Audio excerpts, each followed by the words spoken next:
স্বল্পোন্নত থেকে চূড়ান্তভাবে উন্নয়নশীল দেশে উত্তরণ বাংলাদেশের 2041 সালে উন্নত দেশের স্বীকৃতি অর্জনের আশা। অস্থির জ্বালানি তেলের বাজারে বিশ্বজুড়েই বাড়ছে ব্যয়, নেতিবাচক প্রভাব পণ্যের দামে, বাণিজ্য ঘাটতির শঙ্কায় ব্যবসায়ীরা।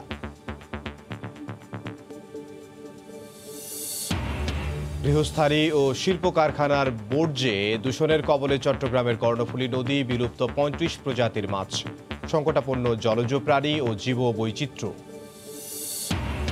নওগাঁ রাজশাহী সড়ক উন্নয়নে বদলে গেছে বরেন্দ্র জনপদ, গতি ফিরেছে কৃষিকাজে, আর্থসামাজিক পরিবর্তনে খুশি এলাকাবাসী। এবং নদী ও হাওরের তাজা মাছে ভরপুর নারায়ণগঞ্জের পাইকারি বাজার, সরবরাহ বাড়ায় কমেছে দাম, পাইকার ও সাধারণ ক্রেতাদের ভিড়।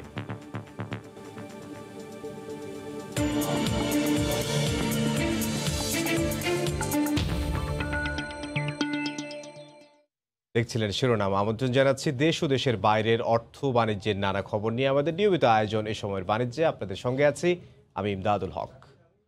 জাতিসংঘে অনুমোদনের মধ্য দিয়ে স্বল্পোন্নত দেশ থেকে চূড়ান্তভাবে উন্নয়নশীল দেশে উত্তরণ ঘটল বাংলাদেশের। একমাত্র দেশ হিসেবে 3টি মানদণ্ডই পূরণ করেছে বাংলাদেশ। 2041 সালের মধ্যে বাংলাদেশ উন্নত দেশের স্বীকৃতি অর্জন করবে বলেও আশাবাদী জাতিসংঘে নিযুক্ত বাংলাদেশের স্থায়ী প্রতিনিধি। যুক্তরাষ্ট্র থেকে বিস্তারিত জানাচ্ছেন হাসানুজ্জামান সাকি। স্বাধীনতার 50 বছরের মধ্যেই দুর্বার গতিতে এগিয়ে যাচ্ছে বাংলাদেশ। বিশেষ করে গত 2 দশকে অর্থনৈতিক প্রবৃদ্ধি বা সামাজিক উন্নয়ন যে কোনো সূচকে দেশের অগ্রগতি অভূতপূর্ব। সামাজিক নিরাপত্তা, অর্থনৈতিক উন্নয়ন, অবকাঠামো উন্নয়ন, দারিদ্র্য হ্রাস, মাথাপিছু আয় বৃদ্ধি, সব ক্ষেত্রেই বিশ্বে এক বিস্ময়ের নাম বাংলাদেশ। বাস্তবায়ন হচ্ছে পদ্মা সেতু, মেট্রো রেল, রূপপুর পারমাণবিক বিদ্যুৎ কেন্দ্র, পায়রা গভীর সমুদ্র বন্দর সহ বড় বড় মেগা প্রকল্প। এরই ধারাবাহিকতায় চলতি বছরের ফেব্রুয়ারিতে জাতিসংঘ সদর দফতরে অনুষ্ঠিত কমিটি ফর ডেভেলপমেন্টের 5 দিনব্যাপী বৈঠকে স্বল্পোন্নত দেশ এলডিসির তালিকা থেকে বেরিয়ে বাংলাদেশের উন্নয়নশীল দেশে পদার্পণের সুপারিশ করা হয়।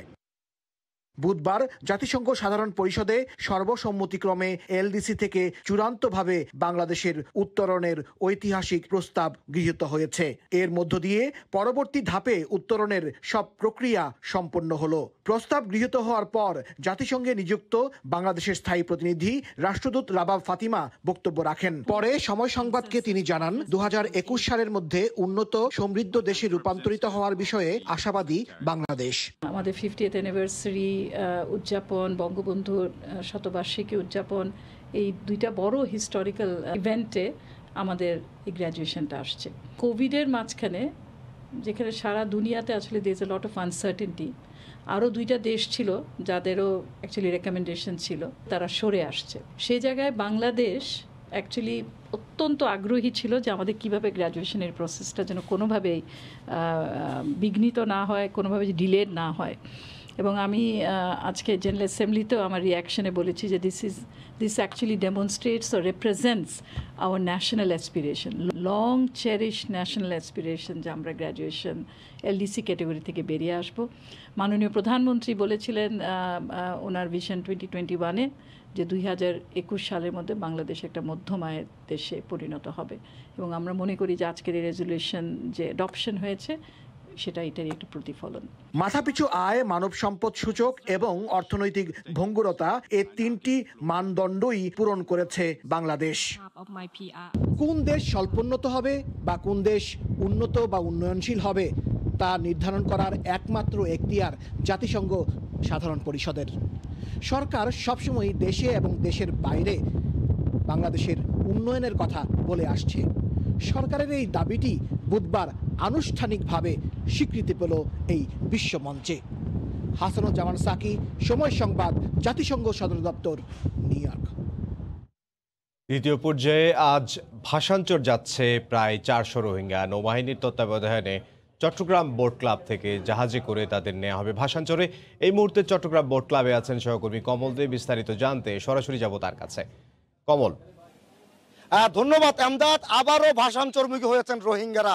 আজকে দ্বিতীয় পর্যায়ের প্রথম দিন এবং প্রায় 380 জন রোহিঙ্গা ইতিমধ্যে নৌবাহিনীর জাহাজ পেঙ্গুইনে উঠে বসেছেন এবং তাদেরকে আনুষ্ঠানিকভাবে বিদায় জানাচ্ছেন কিন্তু নৌবাহিনীর কমসিট commander rear admiral Mozammel Haque. আমি কথা বলবো আপনার সাথে।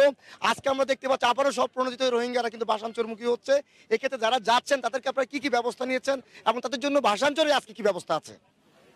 আমরা তো আপনারা জানেন এটাই প্রথম না, আমরা গত বছর উল্লেখযোগ্য সংখ্যক রোহিঙ্গা আমি বলি না, আমি বলি ফোর্সলি ডিসপ্লেস মায়ানমার ন্যাশনাল, FDMN এই শব্দটা আমাদের ব্যবহার করা ভালো। সুতরাং বাস্তুচ্যুত রোহিঙ্গা যারা, তাদেরকে আমরা গতবার নিয়েছিলাম প্রায় 18,400। তারা সবাই ওখানে ভালো অবস্থায় আছেন, একটা খুব উন্নত জীবনযাপন করছেন। সমস্ত স্বাস্থ্য ব্যবস্থা, ওখানকার এডুকেশনাল ব্যবস্থা, আবাসিক ব্যবস্থা কম্পেয়ার টু কক্সবাজার রোহিঙ্গার যে ভাষান্তরের ব্যবস্থাগুলো আপনারা নিজেরাও দেখেছেন, অনেক উন্নতর ব্যবস্থা বাংলাদেশ সরকার কিন্তু করেছে। তো ওদেরকে দেখে এবার আজকে যারা 380 জন যাচ্ছে তারাও কিন্তু ভলান্টিয়ার, আমরা কাউকে বাধ্য করি নাই এবং তারা সব প্রণোদিত স্বইচ্ছায় সেখানে যাচ্ছেন। আমরা আশা করি এই যে আমাদের আবহাওয়াটা এখন ভালো, শীতকাল শুরু হয়েছে, আরও অনেকে আসবে। আমাদের 8টা জাহাজ তৈরি আছে, আজকে একটাই যাচ্ছে, আমাদের আরও 6টা জাহাজ প্রস্তুত আছে নেওয়ার জন্য। এবং গতকাল যারা এসছে তাদেরকে খাবারের ব্যবস্থা করেছি আমরা, রাস্তার মধ্যে দুপুরে খাবার ব্যবস্থা দিয়েছি। ওখানে যাওয়ার পর আমাদের মেডিকেল টিম সহ সবাই প্রস্তুত আছে। ভালো দিক যেটা সেটা হচ্ছে জাতিসংঘ এসছে এবং তাদের ব্যবস্থাপনায় আমি আশা করি সামনের দিকে এই সংখ্যা আরও বাড়বে। ধন্যবাদ। আমরা কথা বলছিলাম কমসিট কমান্ডার রিয়ার অ্যাডমিরাল মোজাম্মেল হকের সাথে। তিনি মূলত রোহিঙ্গাদেরকে বিদায় জানানোর জন্য কিন্তু উপস্থিতি নিয়েছেন নৌবাহিনী চট্টগ্রাম আঞ্চলিক কমান্ডার। একজন আঞ্চলিক কমান্ডার এসে উপস্থিত, যেহেতু তাদের জাহাজে করে রোহিঙ্গারা ভাষান্তরমুখী হচ্ছে সেখানে আপনি একটু জানেন বাংলাদেশ নৌবাহিনী তত্ত্বাবধানে কিন্তু ভাষান্তরে 1 লাখের বেশি রোহিঙ্গার জন্য উন্নত জীবন ব্যবস্থা, সেখানে কিন্তু 120টি ক্লাস্টার গড়ে তোলা হচ্ছে। উন্নত যে ব্যবস্থাগুলো আছে সব ভাষান্তরে বিদ্যমান। আমি যদি বলি সেখানে কিন্তু আমরা দেখেছি মসজিদ, মাদ্রাসা এবং বাজার ব্যবস্থা কিন্তু গড়ে উঠেছে, স্কুল কিন্তু চালু হয়ে গেছে। ইতিমধ্যে জানেন গত 1 নভেম্বর জাতিসংঘের ইউনিসিয়ার এবং WFPর 21 সদস্যের একটি উচ্চ পর্যায়ের দল কিন্তু তারা এসে সেই পর্যবেক্ষণ করে আসে। তারাও কিন্তু রিপোর্ট দিতে যাচ্ছে পজিটিভ, অর্থাৎ তাদের যে পর্যবেক্ষণ হবে সেই পর্যবেক্ষণের উপরে নির্ভর করে কিন্তু জাতিসংঘ সেখানে আনুষ্ঠানিক কার্যক্রম শুরু করবে। গত বছরের 3রা ডিসেম্বর প্রথম পর্যায়ে প্রথম দিন কিন্তু এই রোহিঙ্গারা ভাষান্তরমুখী হয়েছিল। প্রথম পর্যায়ে 6 দফায় মোট 18,400 রোহিঙ্গা ভাষান্তরে গিয়ে অবস্থান নিয়েছে। আজকে শুরু হয়েছে দ্বিতীয় পর্যায়ের প্রথম দিন। আজকে 380 জন রোহিঙ্গা নৌবাহিনী জাহাজ পেঙ্গুইনে করে রওনা দিচ্ছে। তারা ঠিক 3 ঘন্টা পর গিয়ে কিন্তু ভাষান্তরে গিয়ে পৌঁছবে। এরপর তারা নিজ যে ক্লাস্টার, সেই ক্লাস্টারে গিয়ে তারা অবস্থান নেবে। নৌবাহিনী তত্ত্বাবধানে বাংলাদেশ সরকার এই মিয়ানমার থেকে প্রাণ ভয়ে পালিয়ে আসা রোহিঙ্গাদের জন্য কিন্তু 1 লাখের বেশি রোহিঙ্গার জন্য সেখানে উন্নত আবাসন ব্যবস্থা করে তোলা হয়েছে সেই ভাষান্তরে। তো আমরা এখন পর্যন্ত আমার কাছে ছিল যে গত 21শে এপ্রিল প্রথম পর্যায়ের 6ষ্ঠ দফা শেষ হয়েছিল, আজকে দ্বিতীয় পর্যায়ের প্রথম দফা শুরু হয়েছে এবং যে পর্যায়ে 380 জন রোহিঙ্গা আবারও ভাষান্তরমুখী হয়েছে। অনেকটা সব প্রণোদিত হয়ে উন্নত জীবন ধারণের যে ব্যবস্থা সেটির প্রতি তারা আগ্রহ প্রকাশ করে। তো এখন পর্যন্ত আমার কাছে ছিল চট্টগ্রাম বোট ক্লাব থেকে সর্বশেষ। চট্টগ্রাম থেকে সহকর্মী কমল দে। অতিমাত্রায় দূষণে চট্টগ্রাম বন্দরের প্রাণ কর্ণফুলী নদী থেকে বিলুপ্ত হয়ে গেছে 35 প্রজাতির মাছ, ডলফিন সহ সংকটাপন্ন জলজ প্রাণী ও জীববৈচিত্র্য। গৃহস্থালী ও শিল্প কারখানার রাসায়নিক তরল ও কঠিন বর্জ্যকে দায়ী করা হয় দূষণের জন্য। দূষণকারী কিছু প্রতিষ্ঠানকে জরিমানা করে রুটিন দায়িত্ব পালন করে পরিবেশ অধিদপ্তর। আশরাফুল আলম মামুনের ক্যামেরায় শফিকুল আলমের প্রতিবেদন। সংগ্রহ করা কর্ণফুলী নদীর দূষিত পানি নিয়ে গন্তব্য পরিবেশ অধিদপ্তর। ল্যাবে এই পানি আর তাদের সংগ্রহ করা পানির মান পরীক্ষা করে বিউটি তথা জীব রাসায়নিক অক্সিজেন পাওয়া যায় স্থানভেদে প্রতি লিটারে 15 থেকে 25 মিলিগ্রাম পর্যন্ত, অথচ থাকার কথা 6 মিলিগ্রামের নিচে। এই সমস্ত ফ্যাক্টরি কলকারখানাগুলো আছে যারা আপনার বিভিন্ন ধরনের ক্ষতিকর ম্যাটেরিয়ালস ইটিপি বহির্ভূতভাবে বা সরাসরি এনভায়রনমেন্ট বা কর্ণফুলী নদীতে ছেড়ে দিচ্ছে, সেগুলো আমরা রিপোর্ট করে থাকি। নগরীর 36টি খাল দিয়ে প্রতিদিন পড়ছে 5,000 মেট্রিক টন গৃহস্থালীর পয়ঃবর্জ্য।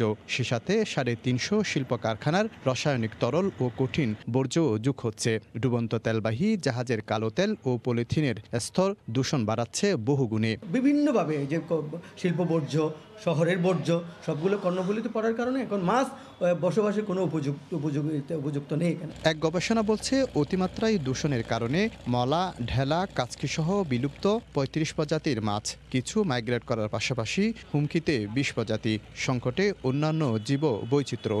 আউর মাছ, পাঙ্গাস মাছ এগুলো উঠতে পোয়া জালে, এখন ওঠে না, এখন ওই শুধু পোয়া মাছই পাওয়া যায়। বিওডির পরিমাণ বেড়ে গেছে, ক্ষারকত্ব বেড়ে গেছে, এর ঘোলাত্ব বেড়ে গেছে। এই খননের নাম দিয়ে যে আমরা যে কাজগুলো করি সেগুলোর থেকে সবগুলো নদীর উপর আমরা অত্যাচার করছি। International union for conservation of nature অস্তিত্ব সংকটে থাকায় কর্ণফুলীর গাঙ্গেয় ডলফিন বা শুশুককে বিপন্ন হিসেবে লাল তালিকায় রেখেছে। বিভিন্ন কলকারখানার অন্তত ৬২ ধরনের মারাত্মক রাসায়নিক বর্জ্য পড়ছে এই কর্ণফুলী নদীতে। এতে হুমকি মুখে পড়ছে কর্ণফুলী নদীর নানা প্রজাতির মাছ এবং জীববৈচিত্র্য। শফিকুল আলম, সময় সংবাদ, চট্টগ্রাম। বিশ্ব বাণিজ্যে চাহিদা ও সরবরাহ বেড়ে যাওয়ায় লজিস্টিক ব্যয় বেড়েছে কয়েক গুণ। জ্বালানি তেলের দাম বাড়ায় এই ব্যয় আরও বেড়ে যাওয়ার প্রভাব পড়েছে পণ্যের দামে। এতে ডুইং বিজনেস সহ প্রতিযোগিতামূলক ব্যবসায় নেতিবাচক প্রভাব পড়ছে বলে মত ব্যবসায়ীদের। এক্ষেত্রে দেশীয়ভাবে লজিস্টিক্স সুবিধা বাড়িয়ে ব্যয় কমানোর দাবি তাদের। পিছিয়ে পড়লে দেশের বাণিজ্য ঘাটতি বেড়ে যাওয়ার আশঙ্কা করছেন অর্থনীতিবিদরা। কাজল আব্দুল্লাহ রিপোর্টে বিস্তারিত। বিশ্ব পরিমণ্ডলে অনেকটা নিয়ন্ত্রণে কোভিড পরিস্থিতি। কর্মচঞ্চলতা বেড়েছে প্রতিটি ক্ষেত্রেই, ঘুরে দাঁড়িয়েছে অর্থনীতি। আমদানি রপ্তানির চাকা সচল হওয়ায় ব্যয় বেড়েছে লজিস্টিক্স ব্যবস্থাপনায়। মূলত উৎপাদনকারী থেকে কাঁচামাল বা তৈরি পণ্য পরিবহন, স্থানান্তরে সংশ্লিষ্ট তথ্যসহ পণ্য আমদানি ও রপ্তানিকারককে হস্তান্তরের পুরো প্রক্রিয়াটাই হচ্ছে লজিস্টিক্স। করোনা পরিস্থিতি নিয়ন্ত্রণে থাকায় ব্যবসায়িকভাবে এর ব্যবহার বৃদ্ধি পাওয়ায় ব্যয় বেড়েছে প্রতিটি ক্ষেত্রেই। এছাড়া সম্প্রতি জ্বালানি তেলের দাম বাড়ায় প্রভাব পড়েছে উৎপাদন ও রপ্তানিতে। ডিমান্ড এন্ড সাপ্লাইয়ের কারণে কিন্তু বিভিন্ন পোর্টে এখন কনজেশন তৈরি হয়েছে। আপনার যেমন লং বিচ, লস এঞ্জেলস, এগুলোতে আপনার প্রায় শতাধিক আপনার ভেসেল যে ওয়েট করছে। আমাদের লোকালি তেলের দাম বাড়াতে ট্র্যাকিং কস্ট বেড়ে গেল। সবগুলো কস্ট কিন্তু একসাথে এসে কিন্তু এখন এই লজিস্টিক্স কস্টের উপরে পড়েছে। এটা কিন্তু ডিরেক্টলি ইনফ্লেশনে এফেক্ট করবে। এটা আপনার যদি ইনফ্লেশনে মূল্যস্ফীতিতে এফেক্ট করে, তখন কিন্তু আমার কস্ট অফ ডুইং বিজনেস বলেন, আমার কস্ট অফ লিভিং স্ট্যান্ডার্ডস বলেন, সবকিছু বেড়ে যাবে। প্রতিযোগিতামূলক বিশ্ব বাণিজ্যে চাহিদা অনুযায়ী মানসম্পন্ন কিন্তু দামে কম এমন পণ্যের দিকেই ঝোঁক থাকে বিদেশি ক্রেতাদের। তাই অভ্যন্তরীণ লজিস্টিক্স সুবিধা বাড়ানোর পরামর্শ অর্থনীতিবিদদের। যেসব প্রতিবন্ধকতাগুলি আছে, এই আমাদের সড়কে প্রতিবন্ধকতা হয়, আমাদের পোর্টে সেখানে কন্টেইনার জট অনেক সময় লেগে যায়।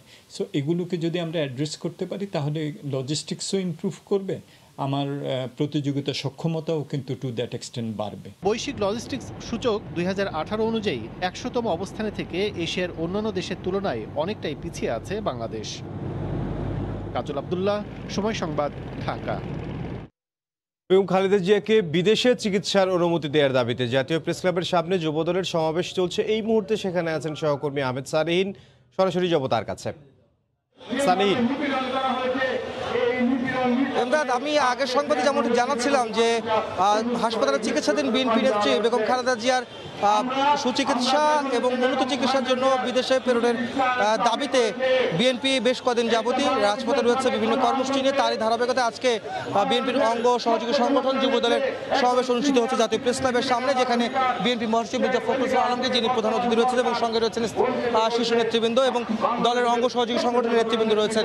আপনারা জানেন যে সকাল 10:30টায় এই সমাবেশ অনুষ্ঠিত হওয়ার কথা থাকলেও আমরা দেখেছি সকাল 9টার আগে থেকেই এই প্রেস ক্লাব এলাকায় জড়ো হতে থাকে বিএনপি নেতাকর্মীরা। বিভিন্ন স্লোগান নিয়ে, ব্যানার নিয়ে তারা এই সমাবেশ স্থলে আসতে শুরু করেন এবং ইতিমধ্যে প্রচুর সংখ্যক নেতাকর্মী এই প্রেস ক্লাবের সামনে অবস্থান করছেন। এখানে এক প্রকার যান চলাচল যে রাস্তাটি রয়েছে প্রেস ক্লাবের সামনে, তো আসলে মূলত রাস্তা, প্রধান সড়ক, যেখান দিয়ে হচ্ছে পল্টন থেকে প্রেস ক্লাবের দিকে আসতে রাস্তায় অনেকটা ধীরগতিতে যানবাহন চলাচল করছে এবং অনেকটা বাধাগ্রস্ত হচ্ছে আমরা দেখতে পাচ্ছি।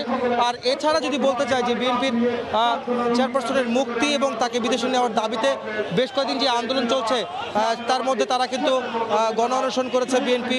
এবং আপনারা দেখেছেন যে গতকালকে জেলা প্রশাসকের কার্যালয় সারা দেশে ঢাকা সহ সব জেলা প্রশাসকের কার্যালয়ে গিয়ে জেলা প্রশাসকের কাছে তারা স্মারকলিপি প্রদান করেছেন এবং তারা সমাবেশও কিন্তু এই প্রেস ক্লাবে করেছেন।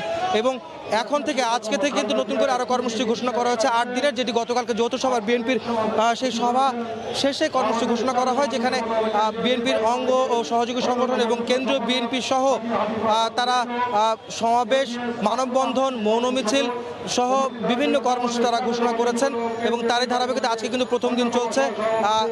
এই ধারাবাহিকতায় মূলত তারা একটি দাবি জানাচ্ছে, তারা বিভিন্ন স্লোগানের মাধ্যমে এবং তারা যে বক্তব্য দিচ্ছেন আমার পিছনে দেখছেন, তারা কিন্তু একটি দাবি জানাচ্ছেন, বেগম জিয়াকে মুক্তি দিয়ে তাকে উন্নত চিকিৎসার জন্য তাকে বিদেশে পাঠানোর জন্য সেই দাবি কিন্তু সরকারের কাছে বারবার করছেন এবং সেই দাবি পূরণ না হলে তারা আবার কঠোর কর্মসূচি যাবেন, এই ধরনের ঘোষণা কিন্তু তারা এখান থেকে দিচ্ছেন।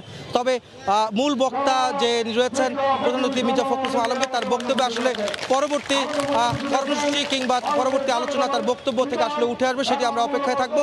সেটি কখন দিবেন তার অপেক্ষা আমাদের থাকতে হচ্ছে। তো এই ছিল জাতীয় প্রেস ক্লাবের সামনে বিএনপির অঙ্গ সহযোগী সংগঠন যুব দলের সমাবেশের সবশেষ খবর। এমদাদ। জি সালেহীন, আপনাকে ধন্যবাদ। প্রেস ক্লাব থেকে যোগ দিয়েছিলেন সহকর্মী আহমেদ সালেহীন। দেখছেন এ সময়ের বাণিজ্য। দিনাজপুরে নারী উদ্যোক্তাদের উদ্যোগে 3 দিন ব্যাপী শুরু হচ্ছে প্রদর্শনী। উদ্যোক্তাদের তৈরি বিভিন্ন পণ্য স্টলগুলোতে প্রদর্শিত হবে। এই মুহূর্তে ইনস্টিটিউট চত্বরে আছেন সহকর্মী গোলাম নবী দুলাল। সরাসরি যাব তার কাছে। দুলাল। এমদাদ, আপনি জানেন যে কোভিড-19 মহামারীতে মাঝারি এবং ক্ষুদ্র ব্যবসায় ধস নেমেছে। সেখানে অনলাইন নারী উদ্যোক্তারা কিন্তু আশার আলো দেখিয়েছে। দিনাজপুরের মতো একটি জেলা শহরে আমরা লক্ষ্য করেছি যে নারী উদ্যোক্তারা তারা নিজেরাই কিন্তু আপনার এই পণ্য তৈরি করে তারা অনলাইনের মাধ্যমে তারা বাজারজাত করে নিজেরাই দাঁড়িয়েছেন। আজকে কিন্তু এই দিনাজপুর অনলাইন গ্রুপ নারী উদ্যোক্তাদের 3 দিন ব্যাপী আজকে কিন্তু এই প্রদর্শনীর উদ্বোধন হতে যাচ্ছে। কিছুক্ষণ পরে এটা উদ্বোধন হবে। এটি 3 দিন ব্যাপী চলবে এবং আমরা যেটা জেনেছি যে নারী উদ্যোক্তারা তাদের বিভিন্ন পণ্য তারা নিয়ে আসেন এবং এইখানে তারা বিক্রির জন্য আপনার পসরা সাজিয়েছেন। আমরা লক্ষ্য করছি যে দিনাজপুরে ইতিমধ্যে বেশ কয়েকটি সংগঠন নারী উদ্যোক্তারা তারা তৈরি করেছেন। তারা কেউ রন্ধন শিল্পের সঙ্গে জড়িত হয়েছেন, কেউ আপনার বুটিক্স, এমব্রয়ডারি এবং বিভিন্ন রকম আচার, গহনা, শাড়ি, 3 পিস, মাটির তৈজসপত্র, মেহেদি এসব তৈরি করে তারা কিন্তু আপনার অনলাইনের মাধ্যমে ক্রেতাদের সামনে পৌঁছে দিচ্ছেন। আমরা এখানে যারা আপনার দায়িত্ব রয়েছেন তাদের সঙ্গে কথা বলেছিলাম। তারা যেটা জানিয়েছেন যে তাদের গ্রুপে কিন্তু অনেক নারী উদ্যোক্তা রয়েছেন, তারা নিজেরাই এইসব জিনিস তৈরি করেন এবং অনলাইন, ফেসবুক বিভিন্নভাবে ক্রেতাদের তারা যেসব ডিমান্ড পান তারা সেটাকে তারা নিজেরাই পৌঁছে দেন। ইতিমধ্যেই দিনাজপুরে আজকে যে প্রদর্শনীটা দিনাজপুর ইনস্টিটিউট চত্বরে আজকে থেকে যেটা শুরু হয়েছে, আমরা এখানে দেখছি যে তারা সকাল থেকে কিন্তু এইসব স্টলগুলো তারা সাজাচ্ছেন তাদের নিজস্ব তৈরি পণ্য দিয়ে এবং তারা যেটা বলেছেন যে এই প্রদর্শনীতে তারা আপনার সকাল 10টা থেকে রাত 8টা পর্যন্ত এটি চলবে এবং ইতিমধ্যে তারা প্রচারণা চালিয়েছেন এবং আমরা লক্ষ্য করছি যে দিনাজপুর শহরে মোটামুটি কিন্তু আপনার এই ধরনের একটি প্রদর্শনী কিন্তু একটা সাড়া জাগিয়েছে। বিশেষ করে শুধু কিন্তু নারীদের এই পণ্য আপনার এই প্রদর্শনীর মাধ্যমে তারা বিক্রি করে আসছেন না, তারা যেটা জানিয়েছেন তারা এই পণ্য বিক্রি করে কিন্তু অনেকে স্বাবলম্বী হয়েছেন এবং সংসারে কিন্তু অনেকে আপনার তাদের যে চাহিদা সেটাও কিন্তু মিটিয়েছেন। তো আমার কাছ থেকে আজকের এই অনলাইন যে প্রদর্শনী সর্বশেষ এই ছিল। এমদাদ। দিনাজপুর থেকে গোলাম নবী দুলাল। করোনা সংক্রমণ কমে আসায় নিষেধাজ্ঞা শিথিলে স্বাভাবিক হতে শুরু করেছে বেনাপোল বন্দর দিয়ে ভারত বাংলাদেশের মধ্যে পাসপোর্টধারী যাত্রীদের যাতায়াত। থাকতে হচ্ছে না 14 দিনের কোয়ারেন্টিনে। শুধু করোনা নেগেটিভ সনদ হলেই যাত্রীদের সুযোগ মিলছে ভারত গমনের। যাতায়াতকারীদের অধিকাংশই চিকিৎসার জন্য, ব্যবসা ও শিক্ষার্থী। তবে এখনও বন্ধ রয়েছে স্থলপথে ট্যুরিস্ট ভিসায় যাতায়াত। বেনাপোল থেকে আজিজুল হকের পাঠানো তথ্য ছবি নিয়ে রিপোর্ট। যোগাযোগ ব্যবস্থা সহজ হওয়াতে স্বাভাবিক সময়ে প্রতি বছর ভ্রমণ, চিকিৎসা, ব্যবসা আর শিক্ষা গ্রহণে প্রায় 18 লাখ যাত্রী ভারত বাংলাদেশের মধ্যে যাতায়াত করত। গেল বছর মার্চে দেশে করোনা সংক্রমণ শুরু হলে পরিস্থিতি সামাল দিতে সরকার ভ্রমণ নিষেধাজ্ঞা দিয়ে বিভিন্ন শর্ত জারি করে। এতে যাত্রী যাতায়াত প্রায় শূন্যের কোটায় দাঁড়ায়। তবে বর্তমানে করোনা সংক্রমণ কমে আসায় নিষেধাজ্ঞা শিথিলে আবারও এ পথে পাসপোর্ট যাত্রী বাড়তে শুরু করেছে। এর আগে করোনার কারণে ভারত থেকে ফিরলেই 14 দিনের কোয়ারেন্টাইন আর স্বরাষ্ট্র মন্ত্রণালয় ও দূতাবাসের ছাড়পত্র লাগতো। এখন কেবল করোনা নেগেটিভ সনদ হলেই ভারতে যাওয়ার সুযোগ মিলছে যাত্রীদের। তবে এখনও একবার ভ্রমণ করতে দুবার করোনা পরীক্ষায় গুনতে হচ্ছে 3000 টাকা। এতে টিকার ডবল ডোজ গ্রহণকারী যাত্রীরা করোনা পরীক্ষা ছাড়াই ভ্রমণের সুযোগ দেওয়ার দাবি জানিয়েছেন। আগে আমরা ভারত থেকে ফিরতে 14 দিন কোয়ারেন্টাইনে থাকতে হয়েছিল, এখন আমরা স্বাচ্ছন্দ্য বোধ করছি, সরাসরি বাড়ি চলে যেতে পারছি। ভারত যাচ্ছে চিকিৎসার জন্য, এখন ছাড়পত্র লাগে না। এখন শুধু আমরা করোনা নেগেটিভ আসলে এই রিপোর্ট নিয়ে আমরা যেতে আসতে পারি। তাদের করোনা ডবল ডোজ নেওয়া আছে, তাদের যদি করোনা পরীক্ষাটা না করা লাগে তাহলে আমাদের জন্য অনেক সুবিধা হয়। সংক্রমণ কমে আসায় নিষেধাজ্ঞা শিথিলে যাত্রীদের যাতায়াত বেড়েছে। যাত্রী সেবায় আন্তরিক হয়ে কাজ করছে ইমিগ্রেশন পুলিশ। আমাদের ইমিগ্রেশন পক্ষ থেকে আমরা এটা অনেক আধুনিক ইন্টারন্যাশনাল মানে করার সর্বোচ্চ চেষ্টা করছি। 6 মাস আগে ভারতে যাত্রী যাতায়াতের পরিমাণ ছিল দিনে 40 থেকে 50 জনের মতো। বর্তমানে যাত্রী যাতায়াত করছেন দিনে 1500। যাত্রীরা যাতে স্বাচ্ছন্দ্যে যাতায়াত করতে পারে এর জন্য বন্দর কর্তৃপক্ষ আমরা সর্বোচ্চভাবে তাদের সুযোগ সুবিধা বৃদ্ধি করেছি। মেডিকেল, ব্যবসা ও শিক্ষা ভিসায় যাতায়াত করলেও ভ্রমণ ভিসা এখনও স্থলপথে বন্ধ রয়েছে। ঝিনাইদহের বাজারে কমেছে সব ধরনের সবজির দাম। পাইকারি পর্যায়ে প্রতি কেজি সবজি বিক্রি হচ্ছে 10 থেকে 15 টাকা কম দামে। এতে ভোক্তারা খুশি হলেও লোকসানের মুখে কৃষকরা। যদিও ব্যবসায়ীরা বলছেন মৌসুমি সবজির সরবরাহ বেড়ে যাওয়ায় কমেছে দাম। ঝিনাইদহ থেকে লোটাস রহমান সোহাগের তথ্য ও সজিবুল ইসলামের ছবিতে রিপোর্ট। থরে থরে সাজানো শীতকালীন সবজির পসরা বসেছে ঝিনাইদহের বাজারগুলোতে। এসব সবজির দামও নেমে এসেছে বেশ সহনীয় পর্যায়ে। এক সপ্তাহের হিসেবে জেলার পাইকারি বাজারগুলোতে সব ধরনের সবজির দাম কমেছে কেজি প্রতি 10 থেকে 15 টাকা পর্যন্ত। কৃষকরা বলছেন বর্তমানে সবজির যে বাজার দর তাতে লোকসান না হলেও খুব একটা লাভবান হচ্ছেন না তারা। দাম এভাবে কমতে থাকলে লোকসানের পাল্লা ভারী হওয়ারও শঙ্কায় তারা। যদিও তাজা শাকসবজির দাম কম থাকায় স্বস্তিতে ক্রেতারা। সবজি থেকে শুরু করে অন্যান্য যে জিনিসপত্র ছিল অনেক বেশি, তবে এই সপ্তাহে একটু কম হয়েছে। সবজির দাম ভাই তো বাজার ডাউন, আরো কমলে তো হাট বাজারে তোলায় কষ্ট দেয় যাবে, মানে লিভারের দামও থাকবে না। আগে 30-35 টাকা করে কেজি বিক্রি করা হয়েছে, এখন পাতাকপির দাম অনেক কম। ব্যবসায়ীরা বলছেন বাজারে সবজির সরবরাহ বেশি হয়, কমেছে দাম।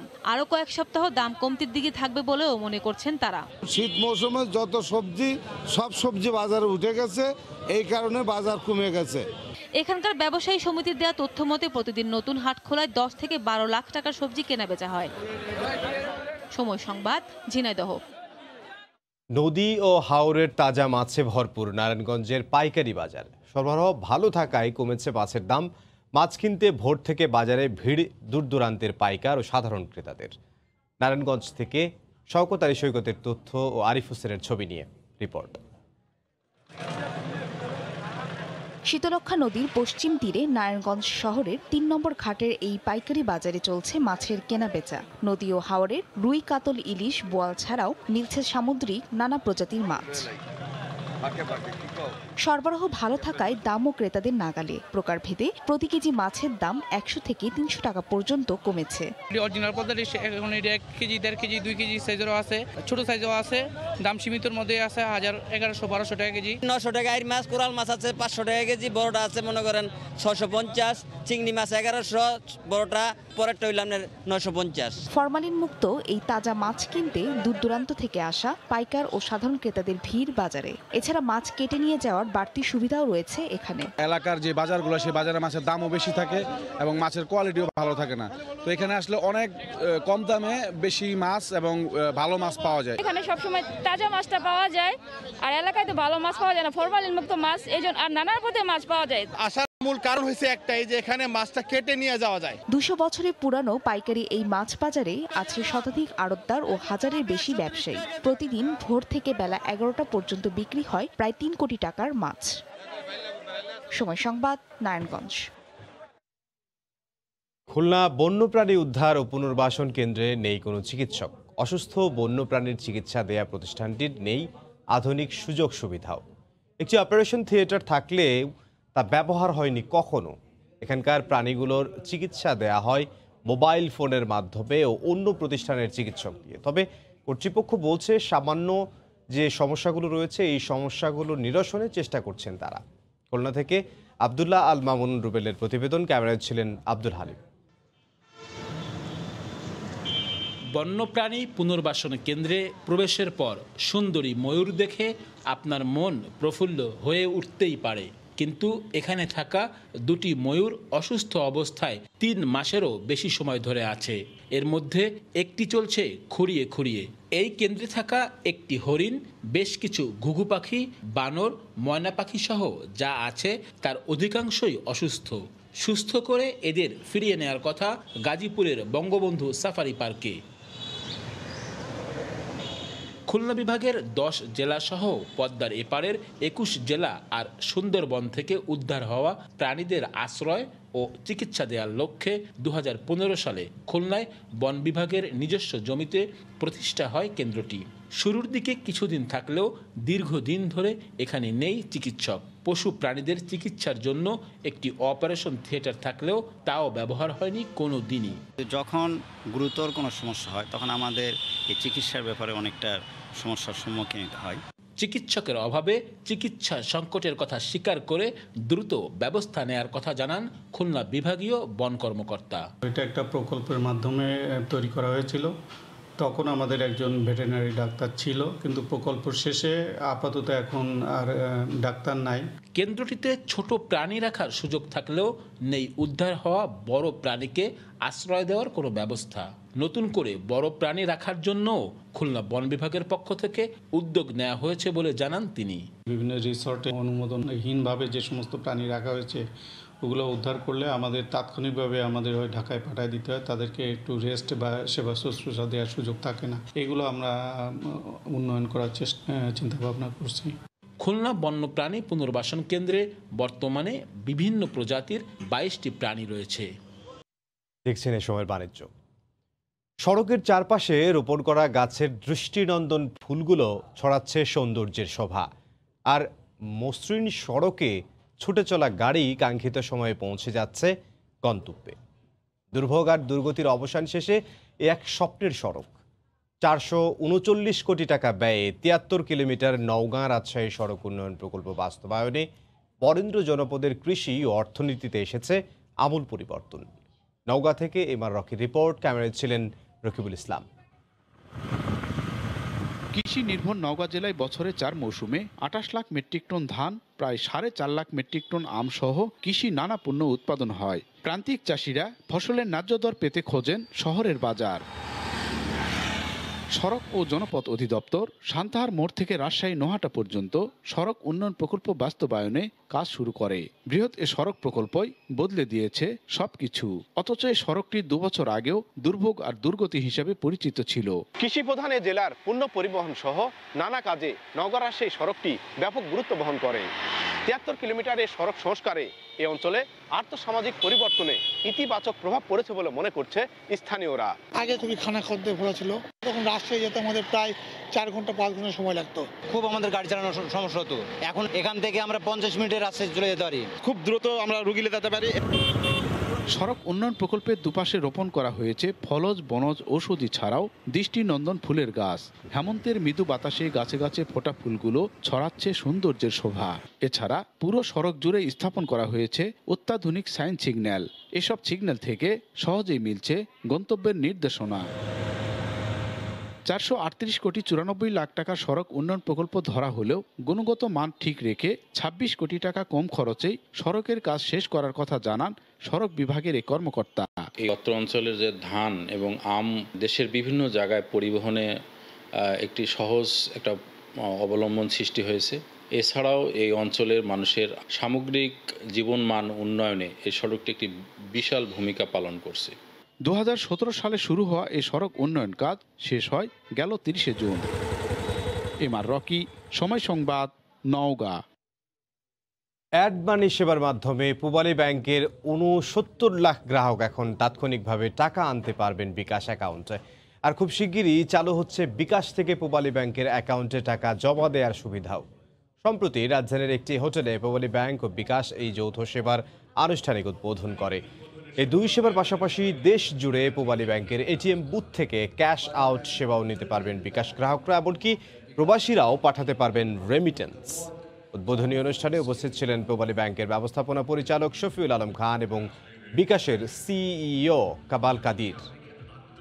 কাতারের রাজধানী দোহায় অনুষ্ঠিত যুক্তরাষ্ট্র ভিত্তিক আন্তর্জাতিক সংগঠন the world confederation of business এর বিজ অ্যাওয়ার্ড পেল বাংলাদেশের 3টি প্রতিষ্ঠান। আন্তর্জাতিক এমন সম্মাননা পেয়ে খুশি বাংলাদেশি প্রতিষ্ঠানগুলো। কাতার প্রতিনিধি আনোয়ার হোসেন মামুনের তথ্য ছবি নিয়ে রিপোর্ট। যুক্তরাষ্ট্রভিত্তিক আন্তর্জাতিক সংগঠন দি ওয়ার্ল্ড কনফেডারেশন অফ বিজনেসের আয়োজনে কাতারের রাজধানী দোহায় অনুষ্ঠিত হয় বিজ অ্যাওয়ার্ড। এতে বিভিন্ন নামি দামি আন্তর্জাতিক প্রতিষ্ঠানের পাশাপাশি সম্মাননা দেয়া হয় বাংলাদেশের 3 প্রতিষ্ঠান, চট্টগ্রামের Asian specialised hospital and diagnostic centre, Dhaka mercantile cooperative bank limited এবং ঢাকার কেএফএল গ্রুপকেও। স্থানীয় সময় বুধবার রাতে কাতারের স্থানীয় একটি হোটেলে বিভিন্ন দেশের প্রায় 30টি প্রতিষ্ঠানের কর্তা ব্যক্তিদের হাতে তুলে দেওয়া হয় এই পুরস্কার। এমন অর্জনে খুশি কাতারের বাংলাদেশ কমিউনিটি। বাংলাদেশে 3টি কোম্পানি অ্যাওয়ার্ড পাওয়াতে আমরা কাতার কমিউনিটির পক্ষ থেকে দ্য বিচকে ধন্যবাদ জ্ঞাপন করছি এবং পাশাপাশি বাংলাদেশের যে কোম্পানিগুলো অ্যাওয়ার্ড গ্রহণ করেছেন তাদেরকেও ধন্যবাদ জানাচ্ছি। আমাদের দেশের ভাই ব্রাদার যারা আছে এখানে, যারা আসছে এখানে গেস্ট, তাদেরকে পেয়ে অত্যন্ত আমরা আনন্দিত। চিকিৎসা ও স্বাস্থ্য খাতে অবদানের জন্য বিজ অ্যাওয়ার্ড পেয়ে খুশি চট্টগ্রামের এশিয়ান স্পেশালাইজড হসপিটাল। আগামীতে চিকিৎসা ও স্বাস্থ্য সেবায় আরও অবদান রাখার অঙ্গীকার করেন তারা। বাংলাদেশের স্বাস্থ্য সেবায় আমরা আমাদের যে আস্থা এবং বিশ্বাস নিয়ে অদম্য অগ্রযাত্রায় এগিয়ে যাচ্ছি, সেটা আমাদের অব্যাহত থাকবে। করোনাকালীন চিকিৎসা ক্ষেত্রে বিশেষ অবদান, ব্যাংকিং সেবা ও তৈরি পোশাক ক্ষেত্রে অভূতপূর্ব সাফল্যের জন্য বাংলাদেশের এই 3 প্রতিষ্ঠানকে এবছর বিজ অ্যাওয়ার্ড প্রদান করা হয়। সময় সংবাদ, কাতার। এ সময়ের বাণিজ্যের শীর্ষ সংবাদগুলো জানিয়ে দিচ্ছি আরও একবার। জাতিসংঘে অনুমোদনের মধ্য দিয়ে স্বল্পোন্নত থেকে চূড়ান্তভাবে উন্নয়নশীল দেশে উত্তরণ বাংলাদেশের 2041 সালে উন্নত দেশের স্বীকৃতি অর্জনের আশা। অস্থির জ্বালানি তেলের বাজারে বিশ্বজুড়েই বাড়ছে ব্যয়, নেতিবাচক প্রভাব পণ্যের দামে, বাণিজ্য ঘাটতির শঙ্কায় ব্যবসায়ীরা। এবং গৃহস্থালী ও শিল্প কারখানার বর্জ্যে দূষণের কবলে চট্টগ্রামের কর্ণফুলী নদী, বিলুপ্ত 35 প্রজাতির মাছ, সংকটাপন্ন জলজ প্রাণী ও জীব বৈচিত্র্য। এই ছিল এই সময়ের বাণিজ্যের সঙ্গে থাকুন সময়।